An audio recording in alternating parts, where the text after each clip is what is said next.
Last week, the Financial Times reported that a clean cooking company operating in Kenya called Koko Networks had filed for insolvency. This wasn't a speculative climate project. It was real infrastructure, fuel supply, stove logistics, and distribution. More than 1 million people relied on that business for clean cooking. Hundreds of staff are now out of work. And the company wasn't undone by technological failure. It wasn't undone by lack of demand.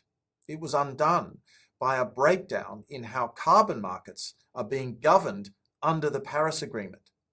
This is not a story about bad intentions.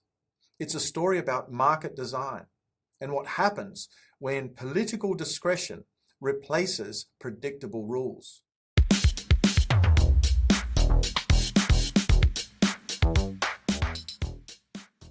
The Koko company was very much an African success story. It had invested hundreds of millions of dollars into building clean cooking systems across Kenya. Households paid for what they could afford for bioethanol fuel and also stoves. That price was intentionally kept low. The gap between cost and affordability was meant to be closed through the sale of carbon credits, that is, credits generated for the avoided emissions of greenhouse gases that resulted from replacing charcoal and kerosene. This is a very familiar business model in carbon finance. One subsidizes upfront costs, monetizes emission reductions, and then recycles that capital into scaled business models. But under Article 6 of the Paris Agreement, carbon credits cannot be sold internationally without explicit authorization from the host country government. That authorization never came for a large portion of Koko's carbon credits. And without it, the credits were unsellable, which meant that the business model collapsed almost overnight. It's important to be very clear about why Article 6 exists in the first place. Under the Paris Agreement, countries made a political choice. They did not want emission reductions generated on their territory to be exported in a way that undermined their own climate targets. So, Article 6 requires that host countries authorize projects and also the issuance of carbon credits to avoid double counting, and in doing so, provide some control over national climate plans. That concern is absolutely legitimate. Environmental integrity matters. Sovereignty matters.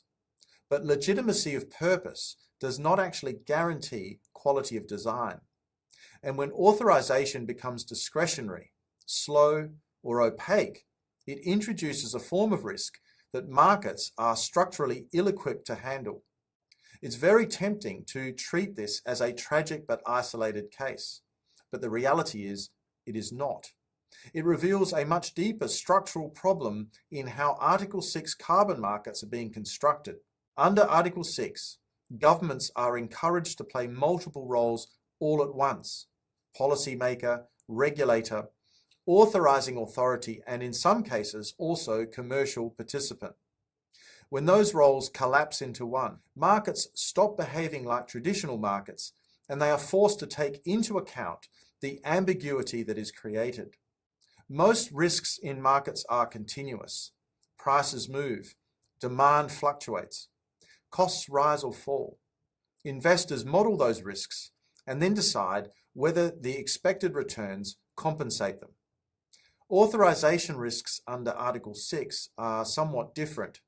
They are not continuous. They are binary. Either a government grants permission or the asset has no value at all. There are few partial hedges against that outcome. Diversification strategies to smooth it, other than perhaps spreading one's own business throughout multiple countries, are virtually inaccessible, and no amount of technical success can actually compensate for it. When that kind of risk dominates, capital does the rational thing. It either waits or it goes elsewhere. Markets work because risk can be priced. Risk can only be priced when the rules are reasonably predictable, and predictability disappears when political discretion enters every transaction. This is why capital tends to cluster into jurisdictions where rules are predictable, not because those places are morally superior, but because investors can predict the outcomes. They know how authorization works. They know the timelines. They know how appeal mechanisms work. Where those processes are unclear, even well-designed projects become unfinanceable, not because they fail environmental tests, but because they fail institutional ones. Africa already missed out on much of the carbon finance that was generated under the Kyoto Protocol, the predecessor to the Paris Agreement. Not because projects didn't exist, but because capital flowed towards jurisdictions where rules were more credible and also enforceable. Failures like the Koko example don't just damage one company. They raise the perceived risk of an entire region. Capital doesn't distinguish easily between this project and this jurisdiction. Once confidence is lost, it takes years, not months, to rebuild. All markets can survive bad projects. They cannot survive unclear authority. Carbon finance does not scale through good intentions or political control. It scales when private actors are allowed to price risk and bear the consequences if and when things do go wrong. This particular company failure is not an argument against carbon markets. It is an argument for designing them, but realistically. States must set the rules, that is clear.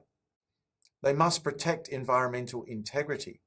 But when they also become gatekeepers to value, capital steps back. If we don't learn this lesson, we'll keep repeating the same failures. Is that what we want for climate? What do you think? How do you think markets under Article 6 of the Paris Agreement should actually evolve? What is the appropriate role for governments in this context? Let me know what you think in the comments section below. If you've enjoyed the video, don't forget to hit that like button. And if you've not already done so, subscribe to the channel. On that note, I'd like to say thank you very much for your attention today, and I look forward to seeing you again soon in the next episode of Climate Mundial. Bye for now.